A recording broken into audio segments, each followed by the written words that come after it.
We are going to start with question number 47 today. Two pendulums differ in length by 22 centimeter. They oscillate at the same place so that one of them makes 30 oscillation and the other makes 36 oscillation during the same time. Same time में एक का 30 oscillation हुआ, एक का 36 हुआ. The length of the pendulums are. आपको centimetre में length पूछा है पेंडुलम का. So what you need to know is, you need to know that time period of pendulum is equal to 2 pi root of L by G. Why it is required? Because from here, what we see is, because they are oscillating at the same place, मतलब G is constant. अगर एक equator पे और एक north pole पे होता तो you cannot keep G as constant. You know, G varies with the latitude. Okay, so what we know is this. इसका मतलब हमको क्या पता है? इसका मतलब T1 by T2 is equal to under root of L1 by L2. Correct? Right. Also, what we know is time period is also proportional to number of oscillations. पता है ना आपको? इनवर्सली प्रोपोर्शनल होता है ना. जितना टाइम पीरियड ज्यादा होगा उतने ऑसिलेशन कम होंगे ना. See the time period more means ज्यादा टाइम लगेगा एक ऑसिलेशन कंप्लीट करने को. मेरे पास दो पेंडुलम है. एक ऑसिलेशन 1 सेकंड में कंप्लीट करता है, दूसरा ऑसिलेशन 2 सेकंड में कंप्लीट करता है. तो किसके ऑसिलेशन ज्यादा होंगे? जो कम टाइम में ऑसिलेशन कंप्लीट कर रहा है. मतलब time t is also proportional to number of oscillation, inversely proportional to number of oscillation. जितना टाइम पीरियड जाता उतने number of oscillations come. Right. Therefore what I can write is T1 by T2 is equal to N2 by N1 is equal to L1 by L2. तो हमको सीधा सीधा number of oscillation और length में मिल गया relation straight away. Right. So what I can write is under root of L1 by L2 is equal to N2 by N1 is equal to N2 was 36, this was 30, and that is 6 and 5. Right. So if I square now, मुझे मिलेगा L1 by L2 is equal to again 36 by 5 square is 25. Okay. But what else we know? हमको और क्या पता है?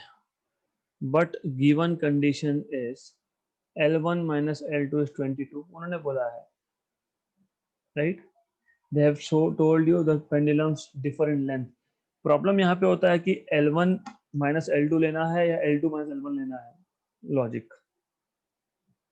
Logic क्यों दिख रहा है हमको? ये दिखना बहुत जरूरी है. this thing you have to notice. जिसके नंबर ऑफ ऑसिलेशंस कम होंगे उसका लेंथ ज्यादा होगा. ऑसिलेशन कम किसके है? फर्स्ट के 30 है, उसका लेंथ ज्यादा होगा. That is what you have to understand. Right. So what we have equation number 1 over here, we have equation number 2 over here. Two unknowns and two equation can be solved. करो solve, easy है. So if you want, what you can do is आप लिख सकते हो L2 is equal to 25 by 36 times of L1. Substitute करो and solve for L1. So L1 minus 25 by 36 times of L1 equal to 22. Right? So L1 common, 1 minus 25 by 36 is equal to 22. 36 minus 25 is 9. So 9 by 36, that is 22. Just solve this. 1 जा 4 जा. So 22 into 4 is 88. 88 तो है नहीं कहीं पे, मतलब somewhere our part of calculation went wrong. Okay, तो हमारा कुछ तो कैलकुलेशन में गड़बड़ हुआ है. ओके, तो वो ठीक है, that is just part of calculation, तो वो हो जाएगा. 6 5 right, and then I squared it. If I square it, L1 by L2 is 6 square 36 by 25, and L2 will be 25. L1 by 36, that is correct. This, if you substitute here, that is correct. 36 minus 25 is 11. That is where it went wrong. So that is where it went wrong basically.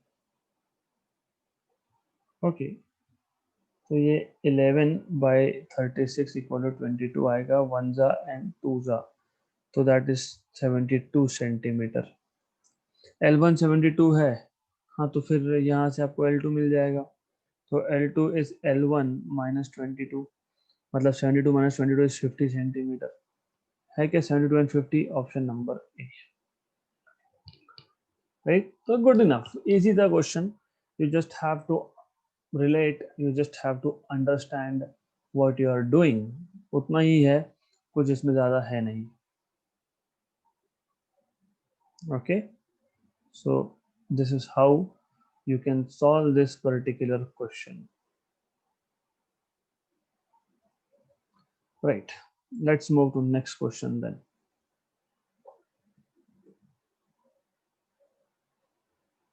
In next question, the time period of a simple pendulum on the surface of Earth is 4 seconds.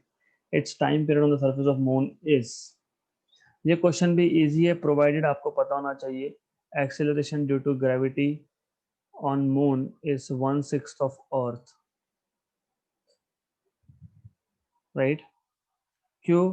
क्योंकि हमको पता है कि time period is equal to 2 pi root of L by जी.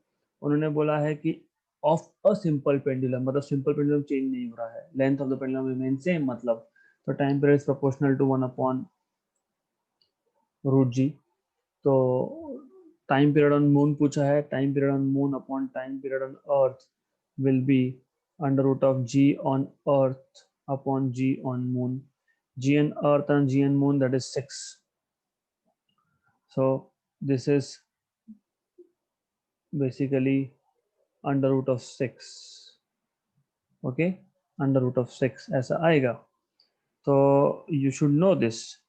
तो ये आपको मिल गया, time period on moon is equal to under root of 6 times of time period on earth, and under root of 6 times into 4. Root 6 is roughly 2.2 something.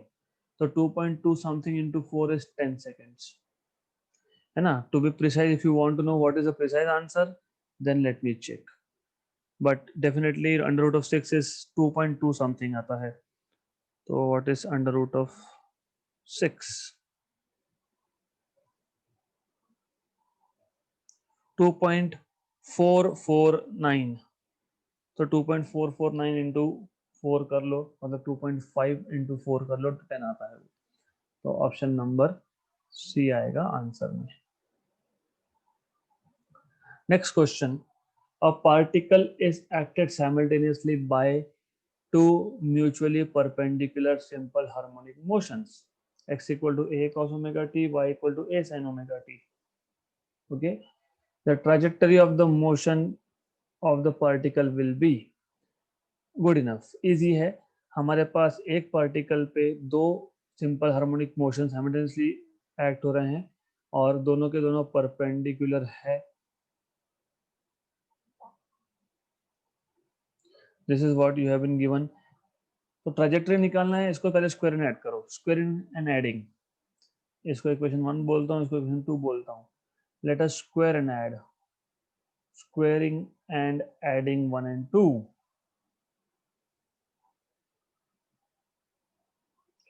Therefore what you get is x square plus y square equal to a square cos square omega t plus y square, sorry, b a square again, a square sin square omega t. So therefore what you get is x square plus y square equal to a square common, cos square omega t plus sin square omega t. This is a trigonometric identity whose value is 1. Therefore what you get is x square plus y square equal to a square. This is nothing but equation of a circle. So this is a circle. Easy question tha. Next. A particle is executing simple harmonic motion has a maximum speed of Vmax. हमको पता होना चाहिए. What is the formula for Vmax? ये पता होना चाहिए, a omega. right? And maximum is at mean position, that is 30 centimeter per second. And the maximum acceleration of 60. हमको ये भी बताना चाहिए maximum acceleration मतलब a max is a omega square which is at extreme position, that is 60 centimeter per second square. वो printing mistake है. The time period of oscillation, हमने ऐसे क्वेश्चन पहले भी किए हैं. हम लोग इसमें क्या करते हैं, हम लोग सिर्फ ए मैक्स और वी मैक्स का रेशो ले लेते हैं. तो a max upon v max का रेशो ले लिया तो हमको मिल गया a omega square upon a omega, that is 60/30, that is 2. मतलब a cancel, omega omega cancel, omega is equal to 2. Omega is 2 pi by time period. तो T is equal to, ये 2 कैंसिल हो गया, pi seconds. Pi second, option number A. So such kind of questions are very simple. Okay, so these are very very simple. Let's move to next question. Question number 1 from next set. Okay, so the amplitude and periodic time of a simple harmonic motion are 5 centimeter and 6 second. At a distance 2.5 centimeter away from the mean position, the phase will be. ये इतना simple question है, right? देखो क्या है कि सबसे पहले अगर हमको बताया नहीं है कि मीन पोजीशन से स्टार्ट हो रहा है या एक्सट्रीम से, तो हमेशा बाय डिफॉल्ट अज्यूम करना that it is starting from mean position. But anyways उन्होंने बोला है 2.5 centimetre away from the mean position, मतलब मीन से स्टार्ट हुआ होगा, इसलिए मीन से काउंट कर रहे हैं. अगर एक्सट्रीम से स्टार्ट होता तो बोलते 2.5 centimetre away from extreme position. तो x equal to a sine omega t होता है, हमको ये ऑलरेडी पता है. x की वैल्यू हमारे पास 2.5 है, a की वैल्यू 5 है, क्योंकि दोनों सेंटीमीटर में है तो we are not worried. Sine of omega t, omega is 2 pi by time period. वैसे बाय द वे हमको सिर्फ फेज ही निकालना है ना, हमको सिर्फ ओमेगा टी निकालना है, तो we just are interested in omega t. तो ये आ गया 1/2 equal to sine omega T.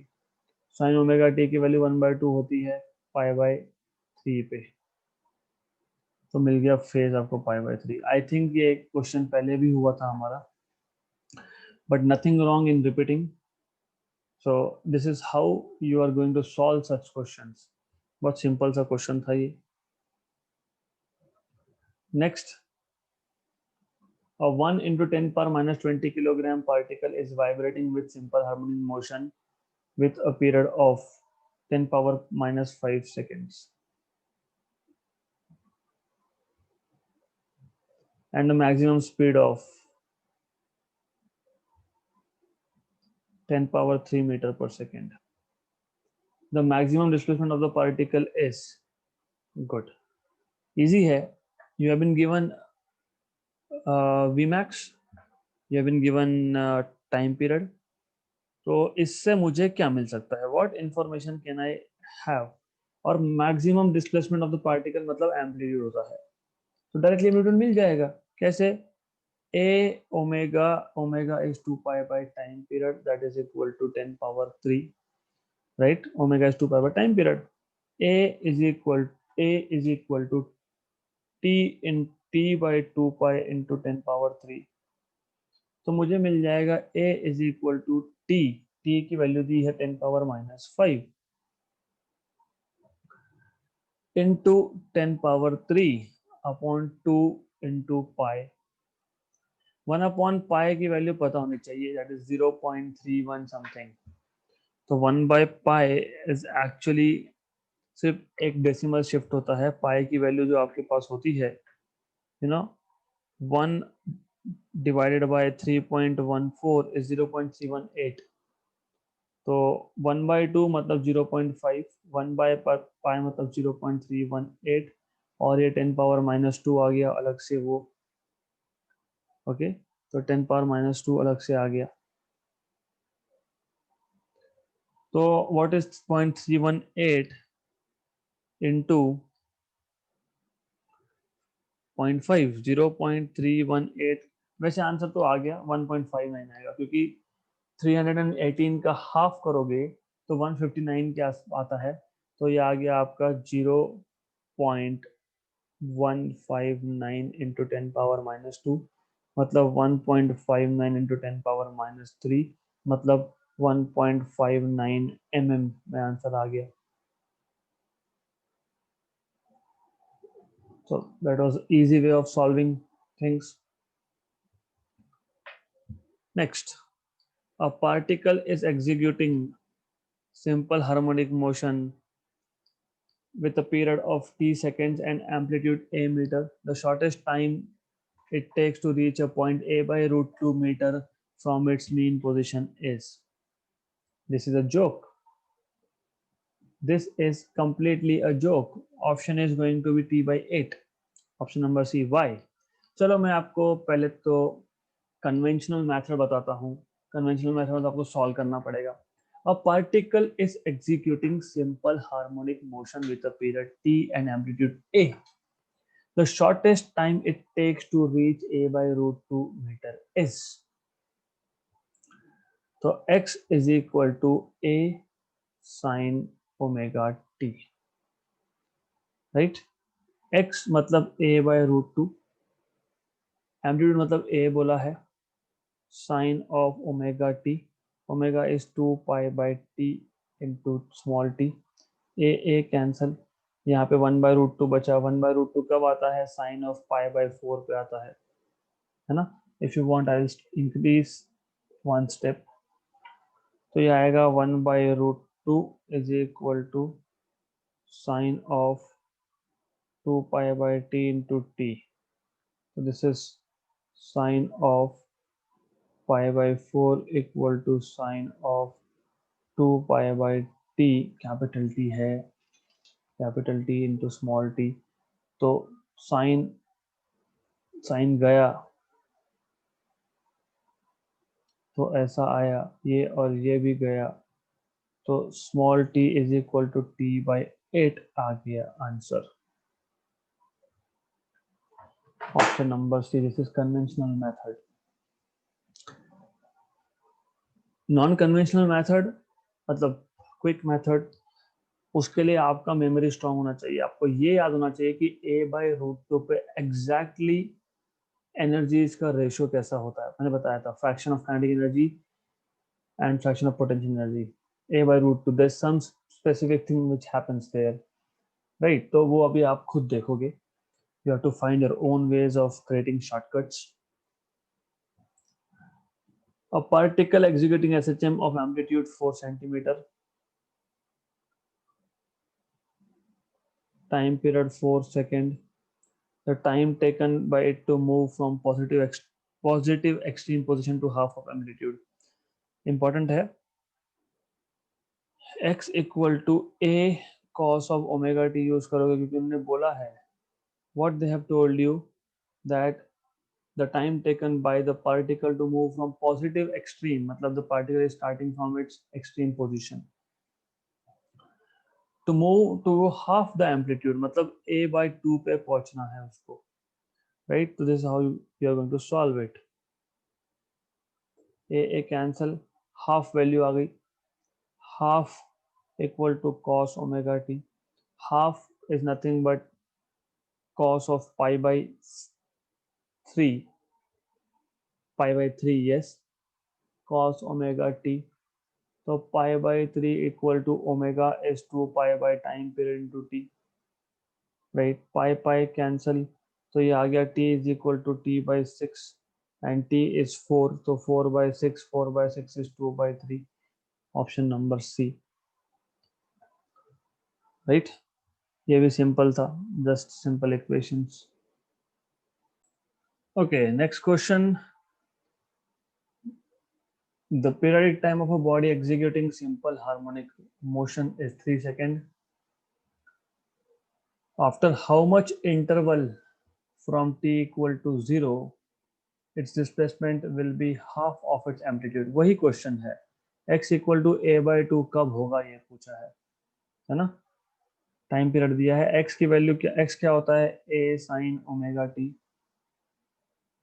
Okay right, then that is a/2 over here, a cancel, simple है। साइन ओमेगा टी की वैल्यू हाफ कब होती है, साइन के लिए हाफ कब होती है, पाई/3 पे, पाई/6 पे। तो ओमेगा टी क्या आएगा आपका, पाई/6 आएगा। ओमेगा मतलब आपका आएगा 2 पाई/t इंटू टी, पाई/6, cancel cancel, 2/t, time period is 3, 6 1 जा 2 जा, तो t इज इक्वल टू 1/4 सेकेंड। ऑप्शन नंबर सी, खत्म, सिंपल क्वेश्चन था। Next, a particle executes simple harmonic motion with an amplitude of 4 centimeter. At the mean position, the velocity of the particle is, mean position पे velocity कभी भी maximum होता है, v is equal to v max, that is given by a omega, that is equal to 10 centimeter per second. The distance of the particle from the mean position when its speed becomes 5. तो when its speed becomes 5 मतलब v is 5 centimeter per second, तो मैं इसको सिर्फ v max लिखता हूँ। तो what they are telling you is simple, v is equal to 2 times of v max, नहीं v max by 2 है ना, v 5 है, v max 10 है, तो 10/2 is 5। ओके, तो ये दिया है, आपको डिस्टेंस पूछा है, डिस्टेंस कैसे फाइंड करोगे, what is v basically, you already know what is v, v is omega under root of a square minus x square, पता है। और v max हमको पता ही है a ओमेगा है बाय 2, करेक्ट राइट, तो we know this things. Amplitude पता है क्या, एम्पलीट्यूड दिया है, चलो ठीक है, ओमेगा ओमेगा गया, हाँ, तो स्क्वायरिंग ऑन बोथ साइड्स, तो a square minus x square equal to a square by 4, तो x square equal to a square minus a square by 4। Okay, then that is x square equal to 3a square by 4, 3/4 और a is 4 square, cancel cancel, हाँ, तो ये आ गया 12, तो x square आ गया 12, तो x आ गया रूट ऑफ 12। मतलब मैं इसको ऐसा लिखता ही नहीं, better I would write this as x square equal to 4 into 3, मतलब x equal to root of 4 is 2 और रूट ऑफ 3 √3, 2√3, 2√3 सेंटीमीटर आ गया, सिंपल। तो क्वेश्चन बहुत सिंपल था, सिर्फ पता होना चाहिए v max a ओमेगा होता है और v omega root of s omega square होता है। You have to solve this and done, absolutely nothing, easy question था। The amplitude of a particle executing SHM is 4 centimeter. At the mean position, the speed is 16. The distance of the particle from the mean position at which the speed of the particle becomes 8√3. Exactly same question है, सिर्फ values change की है बस। Sixth and seventh, they are exactly the same question with the values changed, nothing else.